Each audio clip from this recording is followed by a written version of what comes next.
I thought I had the perfect excuse: a work trip to Dallas. It wasn't uncommon for me to travel for a few days, attending conferences or negotiating deals as part of my role as a regional manager for a finance company. My husband, Paul, barely questioned it anymore.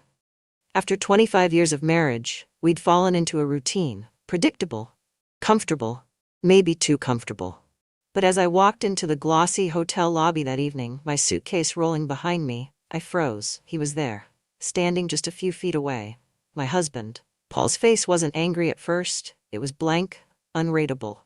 But his eyes, those dark blue eyes that once made me weak at the knees, they were sharp, scanning me like I was an equation he needed to solve. He didn't say anything, didn't make a scene. He just stood there, hands in his pockets, waiting. My heart felt like it stopped. Then it raced. Panic kicked in, and my first instinct was to lie. Isn't that ironic? I'd lied to get here, and now I had to think fast to keep the story going. "Oh," I stammered, forcing a tight smile, "I didn't expect you to be here. What are you doing in Dallas?" His jaw twitched, and for a moment I thought he might actually laugh. Instead, his voice came out calm, too calm. "That's what I was going to ask you." I should have known better. Paul wasn't stupid. He was meticulous, observant, qualities that made him a brilliant architect but an even better reader of people. And I'd given him plenty of reasons to start reading between the lines lately. 2 weeks ago, when I told him I'd be gone for 3 days, his reaction had been odd. Not suspicious exactly, but measured. A pause too long before he nodded. A brief glance at his phone while I talked, like he was taking notes in his mind. Maybe I wanted him to notice. Maybe I wanted him to question me, because deep down, I knew I'd been slipping away from him. We both had. The thing is, I wasn't in Dallas for work. I was there for Daniel. It started innocently, or so I told myself. Daniel had been my first love, my college boyfriend, the one who got away. After a random Facebook friend request turned into a few late-night chats, I found myself looking forward to his messages. He was divorced now, running his own company, and traveling frequently. He made me feel seen, in a way I hadn't felt in years. The messages turned into phone calls. The phone calls turned into a lunch date when he was in town for business. And then suddenly, I was booking a flight to meet him in Dallas, under the guise of work. I wasn't sure what I expected to happen. A kiss, a fling, closure? All I knew was that I wanted to feel something again. Anything. But now, staring into Paul's unflinching gaze, I realized how foolish I'd been. He wasn't supposed to be here. This wasn't supposed to happen. "Chloe," he said, his voice steady, but there was an edge to it that made me shiver. "Let's not do this here, upstairs, now." I wanted to argue, to defend myself, but the words stuck in my throat. Paul didn't wait for a response. He turned on his heel and started walking toward the elevators, leaving me no choice but to follow. My legs felt like lead as I trailed behind him, the quiet ding of the elevator doors sounding like a death knell. As the doors closed behind us, the silence was suffocating. I could feel his tension, the restrained anger radiating off him. But what unnerved me most wasn't his anger, it was the way he still held himself together. Paul wasn't the type to explode. He was a planner, a strategist, and right now I was his target. When the elevator stopped and we stepped into his hotel room, he closed the door behind me with a soft click. Then, finally, he turned to face me. "Do you want to explain," he asked, his voice low, deliberate, "why you're here? And don't insult me by saying it's for work." I opened my mouth, but nothing came out. My brain scrambled for a plausible lie, but none of them sounded good enough for a man like Paul. A man who knew me better than anyone. My voice cracked, and I hated myself for it. "It's not what you think." He raised an eyebrow, his expression almost amused. "No? Then by all means enlighten me, Chloe. What is it?" And just like that, my carefully constructed plan, my perfect excuse, began to crumble. The silence in the room was deafening, broken only by the faint hum of the air conditioner. Paul stood across from me, his arms crossed, his face calm in a way that only made my stomach twist harder. I could feel the weight of his gaze on me, as if he was dissecting every thought in my head. "I'm waiting," he said, his voice low but firm. I fidgeted with the strap of my purse, my mind scrambling for a way out. Every excuse I came up with sounded hollow, weak. There was no way to sugarcoat what I had done. "I don't know what to say," I finally admitted, my voice barely above a whisper. Paul tilted his head slightly, the faintest trace of a smirk tugging at the corner of his mouth. It wasn't humor, it was disbelief. "That's a first," he said. "You always know what to say, Chloe. That's one of the things I've always admired about you. So go ahead, tell me why you're here." The room felt smaller with every passing second, the tension between us tightening like a noose. I looked at him, really looked at him, and realized just how much I had underestimated him. Paul wasn't the kind of man to let things slide. I should have known he would figure it out. I came to see someone," I confessed, my voice shaking. He didn't flinch, didn't react at all. He just stared at me, his eyes unblinking. "Who?" "It's not important," I said quickly. A feeble attempt to protect myself from the inevitable fallout. Paul let out a short, humorless laugh. "Not important? You lied to me, Chloe. You lied about a business trip to come to Dallas and check into a hotel? I think I deserve to know who the hell is so important that you'd risk everything for them." I hesitated, my heart pounding so hard I was sure he could hear it. "It's someone I used to know, from before we met." His jaw tightened, and for the first time, I saw the crack in his calm exterior. A man. It wasn't a question. I nodded, unable to meet his gaze. He took a deep breath, his hands running through his hair as he turned away from me. For a moment, I thought he might leave, walk out the door and end this right then and there. But he didn't. Instead, he walked to the window and stared out at the city lights, his back to me. "How long?" he asked after a long silence. "What? How long have you been talking to him?" His voice was steady, controlled, but I could hear the anger simmering beneath the surface. "A few months," I admitted, my voice barely audible. "And today," he said, turning back to face me, "what was today supposed to be? A reunion? A fling? Were you going to sleep with him?" His words cut through me like a knife. "Paul, it's not like that." "Don't," he interrupted, his voice rising for the first time. "Don't lie to me again, Chloe. Not now." I looked at him, tears welling up in my eyes. I don't know what I was thinking. I felt so disconnected from us, from you. And when Daniel reached out. "Daniel," he repeated, his lips curling into a bitter smile. "Of course it's Daniel, the college boyfriend, the one who got away. How fucking poetic." I flinched at his tone, but I didn't argue. What could I say? He was right. Paul paced the room, his movements sharp and restless. "You felt disconnected," he said, his voice dripping with sarcasm. "And what? You thought meeting up with some ex was the solution? You didn't think to talk to me? To tell me how you felt?" "I tried," I said, my voice breaking. "I tried so many times, Paul, but you were always too busy, too distracted. I felt invisible." Invisible. He stopped pacing and stared at me, his eyes narrowing. "You think I don't feel the same way? You think I haven't noticed how distant you've been?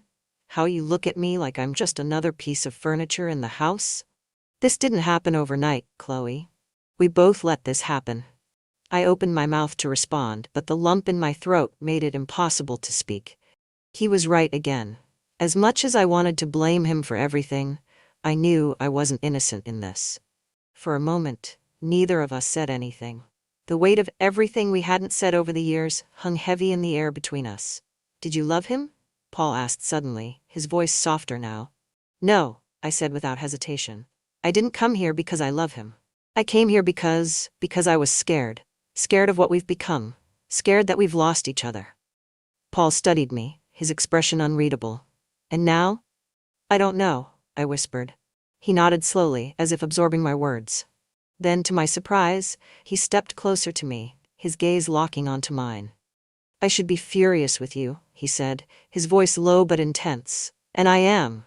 But I'm also furious with myself. Because I let this happen. I let you feel like you had to find something outside of us to feel alive again." I swallowed hard, his words hitting me harder than I expected. "But if you think I'm going to just walk away," he continued, his eyes blazing, "you don't know me as well as you think you do." Before I could respond, he closed the distance between us, his hand cupping my chin as he forced me to look at him. "You're mine, Chloe," he said, his voice a mix of anger and something else I couldn't quite place. "And I'm not giving up on you. On us." His words sent a shiver down my spine, and for the first time in years, I felt something I hadn't expected to feel tonight. Hope. Paul's hand lingered on my chin for a moment too long, his grip firm but not rough. I could feel his anger radiating off him, but it wasn't the only thing in the room now. Something else, something dangerous and magnetic, hung in the air between us. I swallowed hard, unsure of how to respond. The way he looked at me was different. Intense.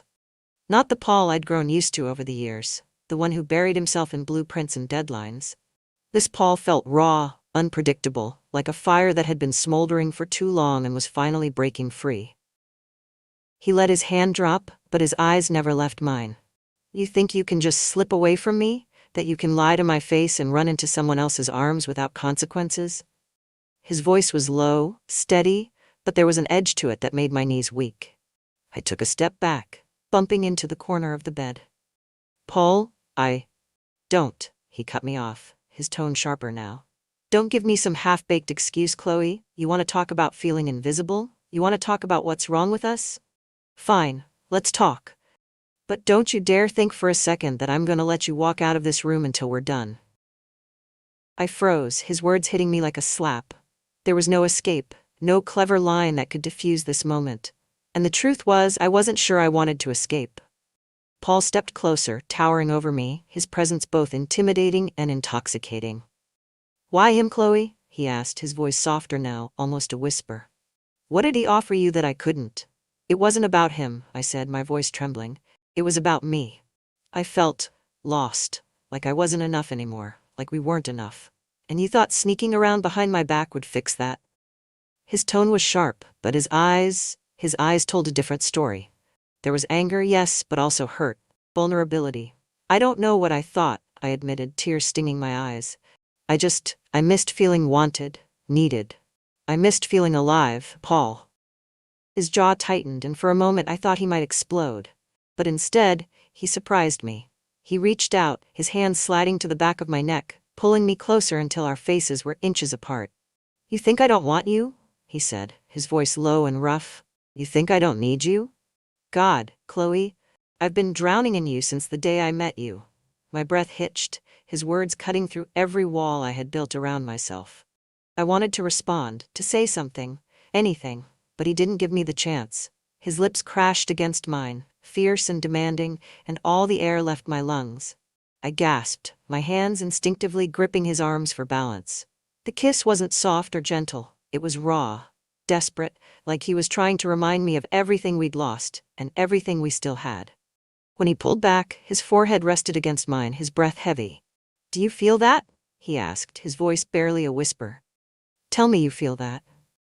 I nodded, my heart pounding so hard it felt like it might burst out of my chest. I feel it, I whispered, my voice cracking. Good, he said, his hands sliding down to my waist. Because I'm not letting you go. Not tonight, not ever. Before I could process his words, he lifted me effortlessly, laying me down on the bed. The room spun, and for a brief moment I forgot everything. Daniel, the lies, the guilt.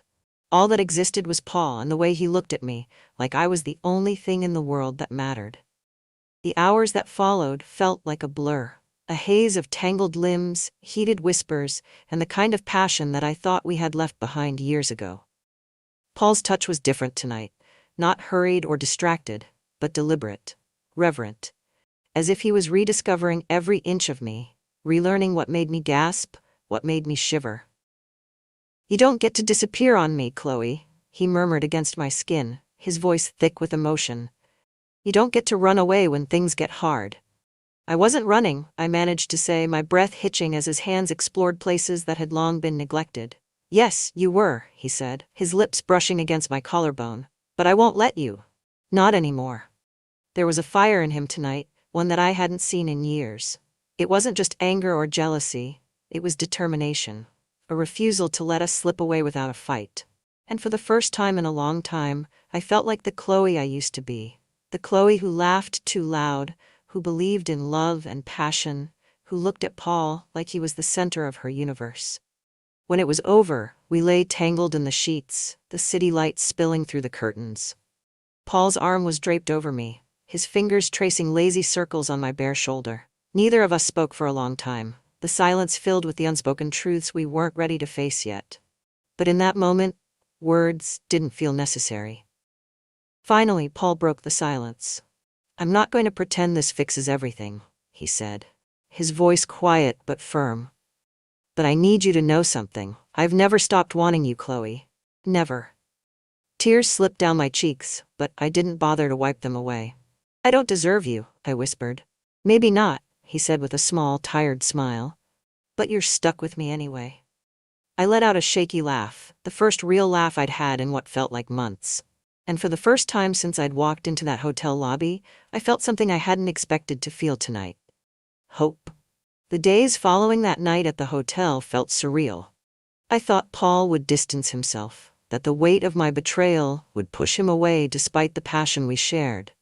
But I was wrong. If anything, it seemed to ignite something in him, a determination I hadn't seen in years. I don't know when it started, but he became different, bolder, more unpredictable. He wasn't waiting for me to make the next move. Instead, he seemed intent on making sure I never forgot what had happened between us that night. It started with a simple text. Paul? Lunch today, 1 p.m., don't be late. I stared at my phone, my heart pounding. This wasn't like him. Paul wasn't the type to send messages like this, not since our dating years. His texts were usually practical, updates about the kids, reminders about appointments. Not this. Me. Where? Paul, you'll see. The mystery made my stomach flip. At exactly 1 p.m., I found myself walking into a small Italian restaurant tucked away in a quiet corner of downtown. Paul was already there, sitting at a table near the back, his sleeves rolled up and a glass of red wine in his hand. He looked up when I walked in, his lips curling into a small, knowing smile. You're late, he said, as I slid into the chair across from him. It's 1:02, I replied, trying to sound casual. 2 minutes too long, he said, his voice low and teasing. I felt my cheeks flush, the tension between us palpable. He didn't waste time with small talk. Instead, he leaned forward, his eyes locked on mine. I've made a reservation for Friday night, he said. Same hotel, same room. My breath caught. Paul, we can't just... Yes, we can, he interrupted, his tone firm. You said you wanted to feel alive again, so do I.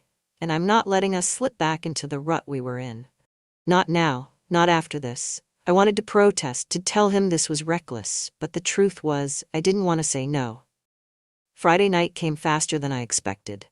I found myself walking into that same hotel, my pulse racing as I approached the elevator. Paul was waiting for me at the door of the suite, his tie already loosened, a glass of whiskey in his hand. The moment I stepped inside, he pulled me into his arms, his lips capturing mine with the same intensity he'd shown that first night. You're late again, he murmured against my mouth. Maybe I like making you wait, I shot back, surprising even myself. His low chuckle sent shivers down my spine. Careful, Chloe, he said, his voice thick with warning. You might not like what happens when you push me. But I did. I liked it more than I was ready to admit. These secret meetings became our escape, our way of reconnecting in ways I hadn't thought possible. Sometimes it was a hotel room, other times it was somewhere riskier. Once, he showed up at my office. It was a quiet Wednesday afternoon, and I was reviewing quarterly reports when my assistant buzzed me. Your husband is here, she said, her voice tinged with curiosity. I frowned. Paul never visited me at work. Send him in, I said, already feeling my heart pick up pace. When he walked through the door, he looked every bit the confident, composed man I had fallen in love with years ago. But there was something else in his eyes now. Something darker, more daring. Paul, what are you doing here? I asked, standing from my desk. He closed the door behind him and locked it, his gaze never leaving mine. I was in the neighborhood, he said casually, but the way he was looking at me told a different story. Paul, I started, my voice faltering as he crossed the room. Relax, he said, his lips curving into a wicked smile. I just wanted to remind you who you belong to. Before I could respond, his hands were on me, his lips crashing against mine in a kiss that left no room for argument. I knew it was reckless. My assistant was just outside and anyone could walk in. But I didn't care. For the first time in years, I felt desired, craved, alive. But it wasn't just about the passion. Paul started doing things he hadn't done in years. He left little notes for me around the house, on the bathroom mirror, in my purse, even tucked into my lunch. You look beautiful this morning. Counting the hours until I see you tonight. Don't forget. You're mine. Each note made my heart flutter, a stark contrast to the guilt that lingered in the back of my mind. And then, there were the unexpected moments of tenderness. One evening, As I was folding laundry in the living room, Paul came up behind me and wrapped his arms around my waist. He didn't say anything, just held me, his chin resting on my shoulder. "I missed this," he finally said, his voice soft. "Missed what?" I asked, leaning into him. "Us," he said simply. But it wasn't all perfect. The shadow of what I'd done still lingered, and Daniel wasn't making it easy to move on. He called me one afternoon, his number popping up on my phone, like a ghost from a past I was trying to bury. Against my better judgment, I answered. "Chloe," he said, his voice smooth and familiar. "I just wanted to check in, see how you're doing." "I'm fine," I said quickly, my tone clipped. "Are you?" he asked, a hint of amusement in his voice. "I can't stop thinking about Dallas. About us." "There is no us," I said firmly. "Whatever I thought this was, it's over." "You don't sound so sure," he said, and I could practically hear the smirk in his voice. "I am," I said, and for the first time I meant it. I hung up before he could say anything else, my hands shaking as I set my phone down. When Paul came home that evening, he noticed immediately that something was off. "Chloe," he said, his voice gentle as he cupped my face in his hands. "What's wrong?" "Nothing," I lied, forcing a smile. He studied me for a moment, his eyes searching mine. "You're a terrible liar," he said softly, brushing a strand of hair behind my ear. "But I'll let it slide, for now." His words sent a shiver down my spine. A reminder that Paul wasn't the kind of man to let things go easily. And as much as I wanted to believe that the worst was behind us, I couldn't shake the feeling that this was far from over. I thought I was in control of the situation. Or at least, I thought I had a handle on how things were unfolding between Paul and me. But life has a funny way of reminding you just how little control you really have. It happened on a Sunday morning, one of those rare, lazy days when the world felt like it had slowed down. Paul and I were sitting at the kitchen table, sipping coffee in comfortable silence. The kids were out for the weekend. One at college, the other staying with a friend, leaving the house eerily quiet. I was about to ask Paul if he wanted to go for a walk when he casually placed his phone on the table. The screen was unlocked and a message thread was open. At first, I didn't register what I was looking at. But then I saw the name at the top of the thread. Daniel. My stomach dropped. Paul didn't say anything at first. He just leaned back in his chair, his fingers tapping lightly on the edge of his coffee mug. His expression was calm, too calm. "How long were you planning on telling me the truth?" he asked, his voice even, almost detached. I stared at him, my mouth dry. "What are you talking about?" He tilted his head slightly, giving me a look that made it clear he wasn't in the mood for games. "Don't insult me, Chloe, you know exactly what I'm talking about." I glanced at his phone again, my heart pounding in my chest. The messages were all there, plain as day. Daniel had been texting him, not me. And judging by the length of the thread, it wasn't a new conversation. "You," I trailed off, my voice shaking. "You've been talking to him?" Paul nodded, taking a slow sip of his coffee before setting the mug down. "For weeks now," he said. "I reached out to him the day after I caught you at the hotel. I needed to know what kind of man he was. What kind of man you thought was worth risking everything for." I felt like the air had been sucked out of the room. "Paul, You didn't think I'd figure it out, did you?" he interrupted, his tone sharper now. "You didn't think I'd notice how distant you'd become, how distracted you were. And when you told me you were going to Dallas, I knew something wasn't right. So I followed you." The admission hung in the air between us, heavy and suffocating. "You followed me?" I repeated, my voice barely above a whisper. "Yes," he said, unapologetic. "And thank God I did. Because if I hadn't, you'd still be sneaking around behind my back, pretending everything was fine." I opened my mouth to respond, but the words wouldn't come. My mind was spinning, trying to process what he was telling me. Paul leaned forward, his elbows resting on the table. "Do you know what he said when I confronted him?" he asked, his voice low and cold. I shook my head, unable to speak. "He said you didn't love him," Paul continued, his eyes boring into mine. "He said you were confused, that you didn't know what you wanted, and for some reason I believed him. But now, looking at you, I'm not so sure." "Paul, Why?" he interrupted, his voice cracking slightly. "Why him, Chloe? Was it because he made you feel something I couldn't? Or was it just easier to run away than to face what was broken between us?" Tears spilled down my cheeks, and I hated myself for it. It wasn't about him, I said, my voice shaking. It was never about him. It was about me. I felt empty, like I was just going through the motions, day after day. And when Daniel reached out, it was like a lifeline, like someone finally saw me again. Paul closed his eyes, his jaw tightening. I saw you, he said quietly. I've always seen you, but you stopped looking at me, Chloe. You stopped letting me in. His words hit me like a punch to the gut. He was right. Somewhere along the way, I had stopped trying. I had let the weight of life and routine build a wall between us, and instead of tearing it down, I had turned to someone else to fill the void. I'm sorry, I whispered, my voice breaking. I know that's not enough, but it's the truth. I'm so sorry, Paul. He didn't respond right away. Instead, he stood up, pacing the kitchen like he was trying to work through his emotions. When he finally stopped, he turned to face me, his expression a mix of anger, hurt, and something else I couldn't quite place. This can't happen again, he said, his voice firm. If we're going to fix this, if there's even a chance of fixing this, you have to let him go. Completely. I already have, I said quickly. I ended it after that night. I haven't spoken to him since. Paul studied me for a long moment, as if trying to decide whether or not to believe me. Finally, he nodded. Good, because I'm not sharing you, Chloe. Not with him. Not with anyone. There was something possessive in his tone, something that made my skin prickle. But instead of feeling trapped, I felt relieved. Like this was the wake-up call I had been waiting for. Later that night, as we lay in bed, Paul turned to me, his hands sliding over mine. I'm not perfect, he said quietly. I know I've made mistakes too. I let work consume me. I stopped showing you how much you mean to me, but I'm done with that. I'm done taking you for granted. I looked at him, my heart breaking all over again. Paul, you don't have to. Yes, I do, he said firmly.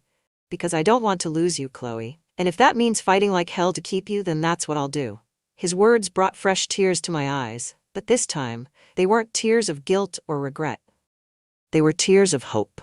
For the first time in a long time, I felt like we had a chance, like we could rebuild what we had lost.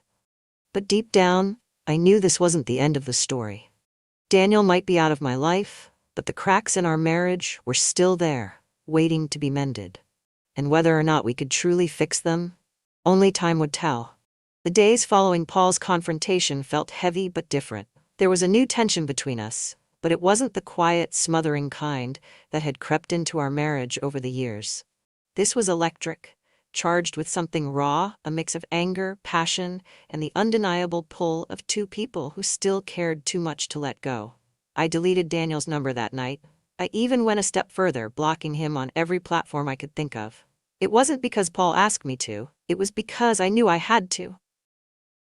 The chapter with Daniel was closed, and it was time to face the reality I had been avoiding for too long. Paul wasn't a man of empty promises. When he said he was going to fight for us, he meant it.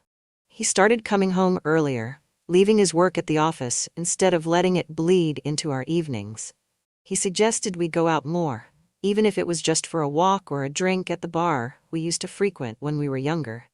At first, it felt awkward, like trying to reconnect with a stranger. We'd sit across from each other at dinner, struggling to fill the silence with small talk. But slowly, the walls began to come down. One night, we were sitting on the couch, sharing a bottle of wine after the kids had gone to bed. Paul leaned back, his arm draped over the back of the couch, and gave me a small teasing smile. Remember our first date? He asked, swirling his wine glass. I laughed, the memory flooding back. How could I forget? You spilled red wine all over my dress. It wasn't my fault, he said, grinning. The waiter bumped into me. Sure, blame the waiter, I said, rolling my eyes. And then you spent the rest of the night apologizing and trying to scrub it out with club soda. He chuckled, shaking his head. I was so nervous that night. I thought I'd ruined my chances with you. You almost did, I said, smirking. But then you kissed me in the parking lot, and I figured I'd give you another shot. His smile softened, and for a moment, the years seemed to fall away. I'd forgotten how good we were together back then, he said quietly.